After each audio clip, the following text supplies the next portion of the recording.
Hello, hello, hello. Hooligan Soccer podcast coming at you with our MLS kickoff game week edition with myself, Gary Stryker, and an Oakland roots sporting Qooligan who's getting ready to go in your face, to MLS. We like you, but we also like the USL. But their season so doesn't start until March, so we've got a bit of time. So we're stuck here. So time. Qooligan, this is now, we've gone game week 1 of the MLS. It's finally kicked off. The 26th season has kicked off. A bunch of whole new things are sort of, new this season and finalizing as well for this season as well, with obviously in terms of the schedule, the calendar change that happens and kicks in next season. So this is the last season when it's going to be starting like this. There was the new Apple TV experience where they full year season, because they Exactly. go to a more European, or should I say worldwide model of performance as opposed to, right? Which I think is a good thing as well. We just need promotion and relegation to kick in, and then all of a sudden we have something that could be very competitive and compelling as a product. Not in your lifetime, Gary. Separate conversation. I know. The billionaire owners are not going to vote for that one, are they? They are not. But I mean, even Liga MX doesn't have promotion and relegation. They suspended it for 7 years. It's coming back this year, though. This year, technically, teams could get relegated, but it's okay. We'll see if it actually happens. I don't know. All right. So let's get into it. So really, what we wanted to do was obviously just look back on sort of obviously the first game week of the MLS, which is obviously really exciting to see, really good to see. I think, there's so many games. I don't think we're going to go through each and every individual. God, no, we can't. There's 15 of them. No human alive could watch all 15 of those games and watch all of them speak and eloquently about them. Exactly. But what I do want to do is maybe just pick out a couple of interesting sort of games and narratives as well. I think, that what was interesting is the first, obviously, the Saturday nights, Miami-LA game, or should I say LA-Miami game, was scheduled. It's the first time that they've done that. Is that right? Where they've kind of had their own time slot on a Saturday night. First time. No. There's very little in MLS programming that is hard and fast. Okay. I mean, other than the fact that they put the majority of the games on Saturday, right? Yeah. Outside of that, no.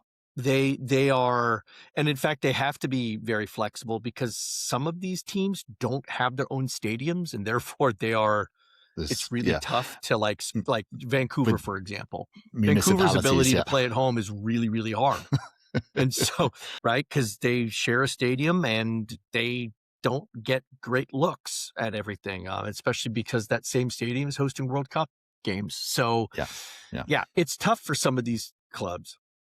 And so they have to be flexible. But I do think that it was intentional to have a slightly earlier, because it was being played on the West Coast, and they wanted to have a kickoff time that at least meant that you didn't have to stay up past 10 p.m. just to watch the first half. So they did move it a little bit earlier to a 6:30 p.m. Western time, 9:30 p.m. Eastern time game, a little after prime time. But yes, that was done to accommodate fans, sure. Yeah. But I don't think it was anything that was truly unique or even really nefarious. It just was the way it is. Yeah. And of course, they're thinking if it's the only game on, it'll catch all the eyeballs, and that's what they want. Yeah. That's what it did, yeah. So we watched that game here in the Stryker household, and being big Messi fans and sort of, a sort of desire and obviously sort of seeing the run up, what the hell happened? Where did Miami just evaporated? They just were not there, were they? I know there was apparently there was some after supposedly Messi was trying to get into the referees. That's which was by the way, Messi. That is a bad look. Mm-hmm. This and I'm curious to see what's going to happen as a result of this, because as many people have noticed, nothing's going to happen to him. Nothing's going to happen to Messi. But here's the thing: see, players in the past have tried that and received bans. Yes, and there will be a big stink if there is not a consequence for what he did. And the thing, almost even more, aside from the fact that he tried to go in to the referee's locker room after the game, that's one thing, and that's bad. You just shouldn't do that. But the fact that Luis Suarez was the one who was restraining him, my God, how low do you have to sink when Luis Suarez is the voice of reason telling you this isn't a good idea? That's Yeah. no. Yeah. It's not right. Can you That's not imagine everyone looking around? Yeah, if Luis Suarez is telling you it's not a good idea, you shouldn't be doing it, right? Yeah. It's not a good idea. So no, you're right. Probably nothing will happen to him, and I think that's wrong, because if he does do that, there should be some action. Here's my take on from what I saw, and I didn't get to watch the entire game, but I watched majority of it. I don't think there was anything what the refereeing was doing that warranted that type of behavior. No, he I'm was fine. sorry. There was nothing like overly controversial or big.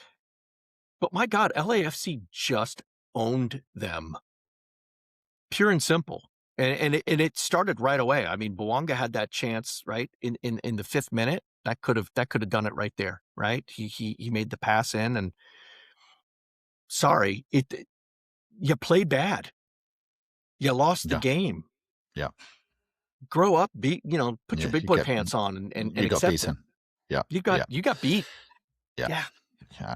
They LA were absolutely fantastic. I think also because they played at the obviously they played at the Coliseum, and because it was on Saturday night, I think there was like 70,000 fans there as well. It's a really, really impressive turnout. So it just, again, speaks to sort of, I think, the growth and the trajectory that we're seeing on the MLS.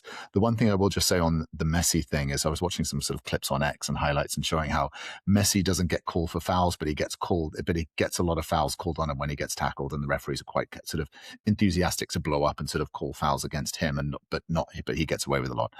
I do hope there is some balance, because it's not right if Messi, because of who he is and his provenance and his star status and all those kind of things, if he does get sort of special treatment. The one thing I will say, though, is that does give me a little bit of hope that there is some balance, is that when he didn't show up for the MLS All-Star game, he did get banned as well, and they weren't afraid to drop a punishment on him. They had to do that. Yeah.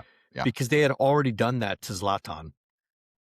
And, I'm not going to try and say that Zlatan and Messi are at the same level, but they're kind of at the same level. I mean, they're both global superstars who kind of bucked the trend, and you got to take them down for that. Yeah. It's just, Yeah. And so, no, I agree. No player, no matter how good they are, should receive preferential or beneficial treatment from the referee. Mm-hmm. Yeah. Right. I mean, they'll get some calls will obviously sort of go to it, but something big as that is like going into the referees thing afterwards. It's let it go, let it go. I mean, again, it was a new look Miami, right? They've moved on a lot of players, right? No more Busquets, no more Alaba. As we did that, there was that wonderful article that we published as well about how there is the Argentine embassy inside of Miami. It is essentially an Argentinian team. Yes, I mean 8 Argentinians in that Miami squad, so there's a lot of them. So that and 10 if you count dual nationals. Okay. Wow. I mean, right there are 2 that were born in Argentina and actually can hold Argentinian passports, but play for other countries. Yeah. Okay. Bertarame is one of those. Just fair enough. Because he's Argentinian born and lived there until he was younger, and still, I believe, still holds an Argentinian passport. He just plays for Mexico. But yeah. So it was a new look Miami.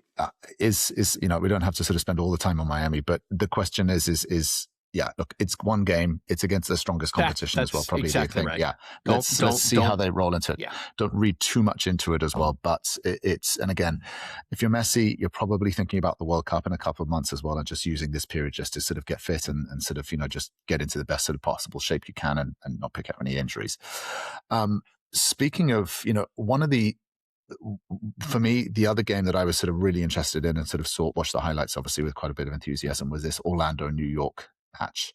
And the reason being is New York Red Bulls fielded 3 young American players coming up, right? Adrian Mehmeti, 16 years old, and Julian Hall. And what was beautiful is Hall scored twice and got assisted by Mehmeti. So you got a 16-year-old assisting a 17-year-old. And I think this is, obviously, as you know, as well as being sort of the father of this sort of young. You said 3 players. And then the third, there was a third one as well. It was Aiden Jarvis as well. He did not score Jarvis, as well. No, sure. but Jarvis was there. And then, of course, this was Michael Bradley's obviously first game as well. And so he seems to sort of have this desire and this push, to push out obviously sort of these young kids. But, as we both know, as having sort of young kids, yours a little bit older than mine, sort of in this sort of American sort of system, it is wonderful to finally start to see young American talent coming up through the MLS rather than the MLS. I know, well, they'll still do this, but like bringing in these fading stars and trying to sort of boost the league. It will be amazing if there's basically an American superstar can come up through the MLS academy system and rank system and start playing. And hopefully, this is the beginning. These are green shoots and seeing some of this stuff. I'm not surprised to see Bradley doing this. Let's remember where Bradley came from. He was the academy coach, right, for Red Bulls. And so he knows them. He's incentivized. He wants to. It's exactly right. He knows them, and he knows what they're capable of. And he must have done his research and realized that Orlando was not going to, there are certain teams that you're not going to want to play the youth against for various reasons. He probably figured Orlando was a good opportunity. And plus it's the first game. Why not make a statement, right? Go for it. Do it. He did. I wouldn't expect this to be a regular thing. Maybe it would be. And I would be more surprised if you see these 3 teenagers starting every game going forward. That's a lot to ask. Mentally and physically out of young, they're still boys, right? 16 years legally, of age. Wow. Legally, they're still boys. So it's difficult. It would be difficult to make that ask. But all the same, you're right. Seeing young American Academy players have impacts in these types of games is significant, right? You see the same thing with the Sullivan brothers in Philadelphia Union, right? The Cavan and his older brother and his younger brother.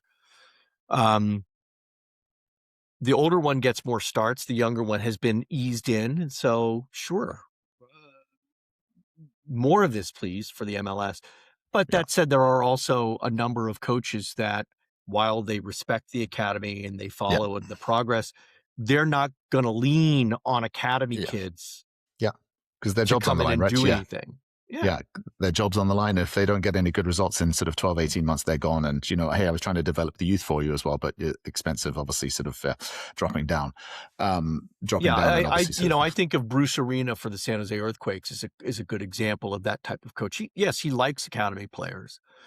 He follows the academy, all of that. But when it comes down to it, he's going to always try to rely on more established players with some pedigree rather than just he'll give academy players a shot. But I don't think any academy player from San Jose started in their match against Kansas City. I'm double checking that right now, but I don't think they did. Okay. So I saw, San Jose beat San Jose won 3-0 against Kansas City. So I'm just looking at that. I was curious. Newsflash, not a shock.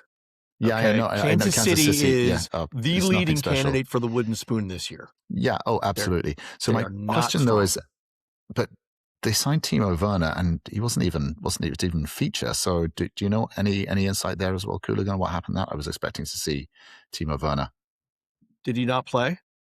Interesting. I was supposed to go to the game. I full disclosure for everybody. I was actually supposed to report on this game for Hooligan, but unfortunately, I got pulled in to do a high school playoff games and was not able to go. Yeah.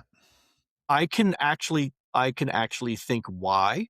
If he did not start, the reason is because he is not yet fully integrated into the team, and he went a long time without playing. He's not match fit. That's true. That's fair. Maybe it's fitness. Maybe it's a fitness thing, and they'll just ease him into it. Yeah. And so San Jose, but that was one I was looking forward to seeing. Obviously, sort of getting there. And then the other game as well that I watched with great interest is my new favorite sort of MLS team is San Diego. Obviously, having had that incredible inaugural season, getting off to a great start, winning 5-0 against Montreal. So this was really wonderful to see, and do you think that there's always a risk of, I keep mentioning this as well, like second season syndrome? Do they sort of get too sort of over their skis? But they seem to have come out now. Admittedly, Montreal not the stiffest competition as well, so we'll sort of see what happens there. But that was a really good one to see as well. Just San Diego getting off to a good start as well. I think they overperformed on that.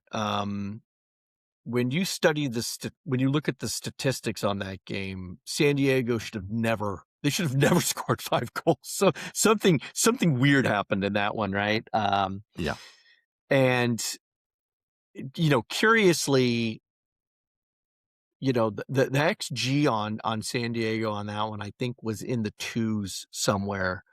And I'm not a huge, XG doesn't tell you the whole story of the game, but I do find it intriguing when teams go against the XG, right? If there's a big gap between them, that means that something unusual has happened.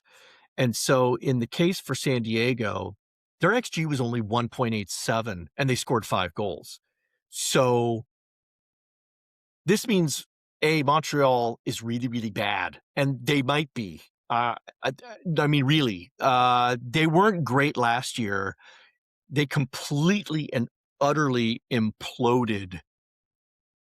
They completely and utterly imploded their team, right? And got a new coach and all of that. And so they're basically rebuilding. By the way, they had an XG of 0.3, I think the lowest of any team in the opening week. So yeah, we're not surprised they lost. I am surprised that San Diego scored 5. Good for them. You look at teams like San Diego and San Jose playing respectfully Montreal and Kansas City. These are not bellwethers of your season, kids. I hate to break it to you. There are going to be tougher games ahead.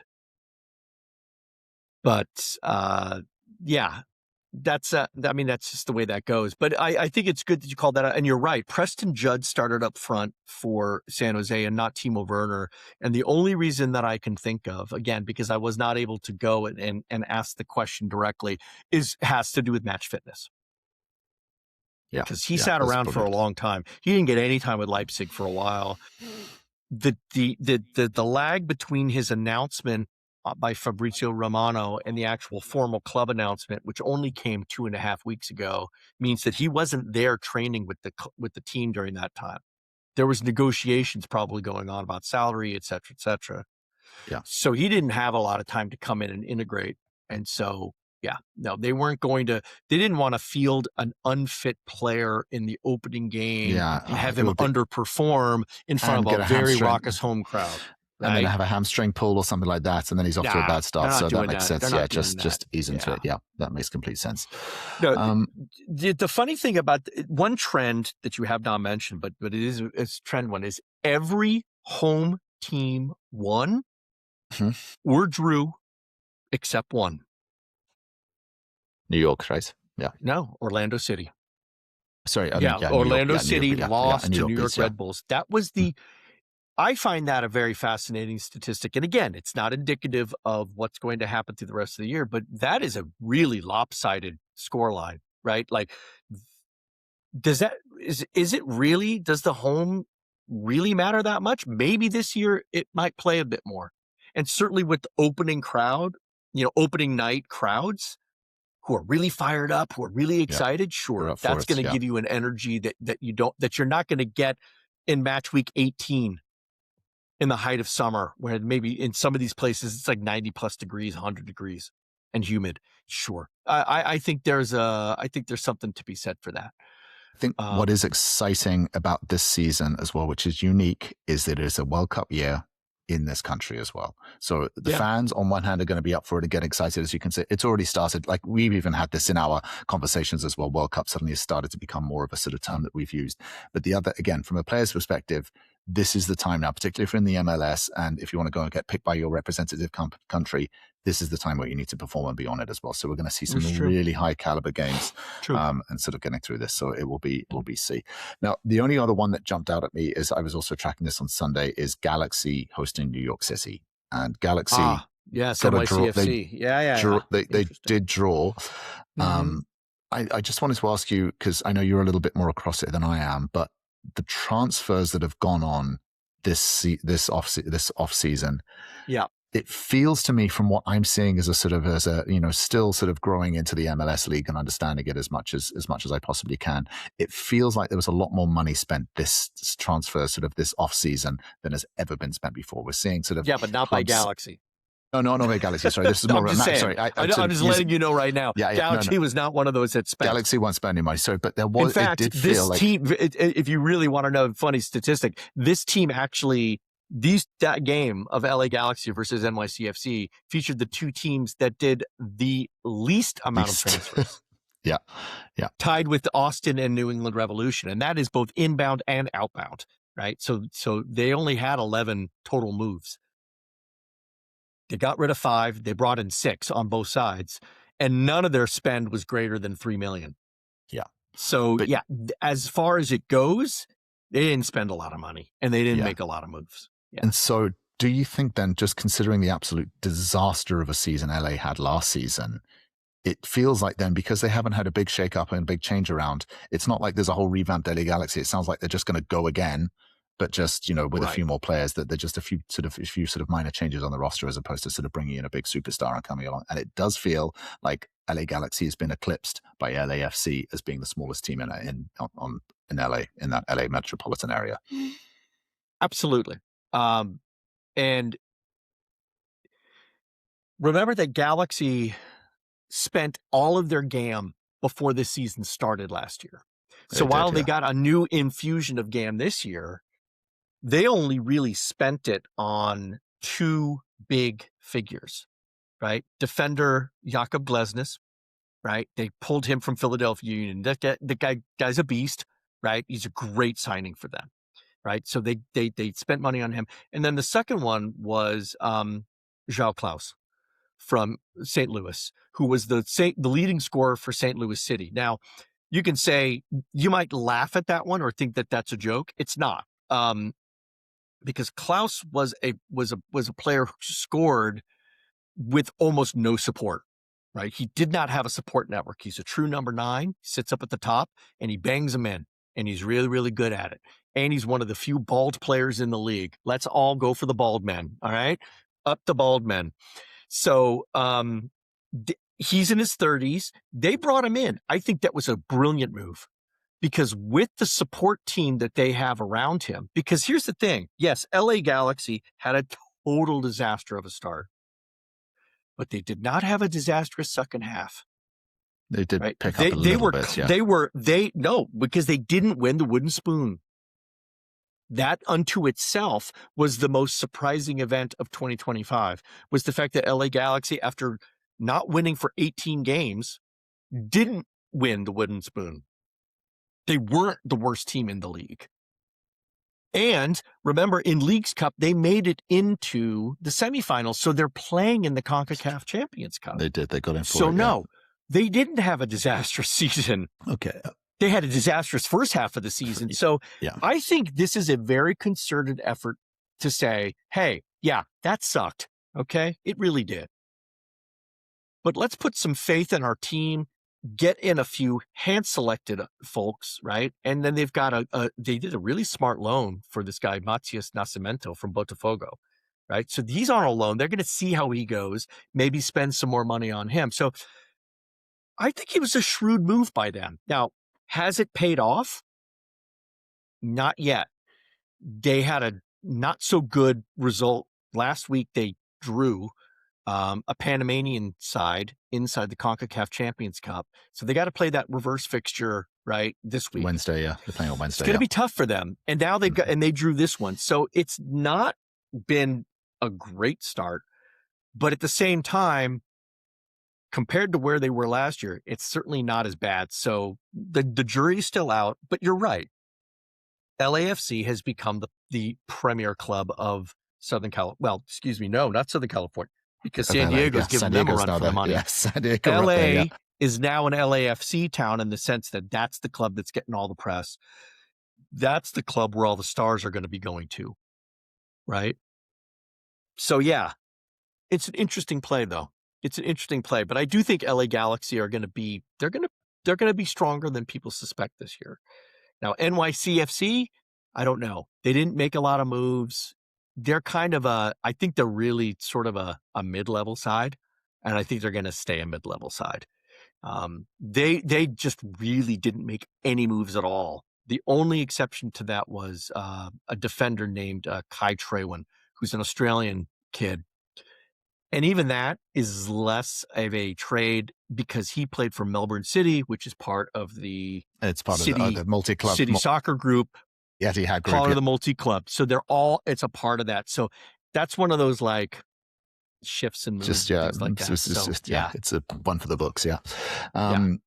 And then just sort of the final sort of point I just wanted to sort of then just close on was we're talking about the transfers that went on this off season, right? Mhm. Now, as I say, it sounded to me again like all of a sudden Fabrizio Romano breaking MLS transfers as well. So it feels like there's kind of an uptick in sort of like the attention, but also sort of the price tag attached to some of these things, some of these ones as well. I was really surprised to see some of these sort of, you know, some players. Who is it? Is it Logan Sargent as well, the US striker from Norwich? He got a transfer. He moved over, and I think it was like Josh Sargent. Like 20. Yeah, Josh Sargent, sorry, not Logan. Yeah. I'm sorry, yeah, Josh Sargent. And I think it was like 20 million or something like that. By the way, well, that's like not, those, yeah. as far as I know, that's not confirmed. It's not a confirmed. I thought that was. I have not seen that. I have not seen that. Again, Fabrizio, we love you, but just because you say it doesn't make it Here so, we go. right? Just as because we know, as we know, it's the same thing. Timo Werner was a here we go back on the 11th of January or something like that. It took the team until, you know, nearly a month to confirm that, because while they might have verbal agreements and all that, remember, Norwich is still playing, right? So unless it's a immediately cut ties, cut bait, and he comes over, I don't know. But the last time I checked the MLS transfer report, and that was on the admittedly on the 21st, and they don't update on the 22nd. I mean, I'll double check it now and see if he's still there. But yes, he was expensive. Do you know why he was expensive? Because Norwich was holding them over a barrel. All right. They were absolutely holding Toronto over a barrel on that one, because he scores for them. You don't give up goal scorers when you're fighting for promotion into the Premier League, right? And for Sargent himself, there's that slim chance that they're going to make it up into the Premier League, but you know, it's a big move. There were other huge transfers that weren't just him, though, right? And so, if you look at the history here, you know, Rodrigo De Paul for Inter, it was like 20 million as well. It was another. Yeah. 0.8, right? Yeah. That's 17.8 transfer fee to get him full time. That's a lot of money. Yeah. Berterame, right, for Inter Miami, another big one. He was 15 million. That was just for the waiver, right, to get him out.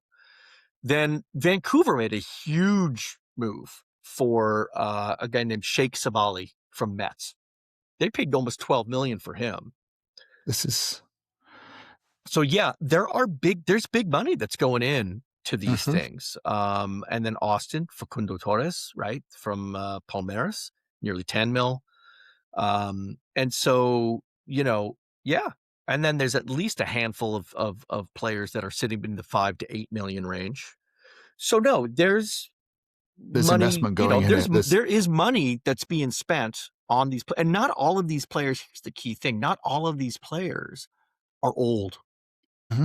Yeah, which is right? Again, which is good. It's some of these coming kids down. are young, some of these are young kids, right? Yeah. And some of them are more established middle-aged folks. And by the way, there's even some trades in between the MLS that are expensive. And the one I want to mention is Ty Baribo. Why do I want to mention Ty Baribo? Because really, he exploded into my consciousness last year. He was efficient. But he also scored in his debut for DC United and won the game with that goal. So Ty is doing Ty things.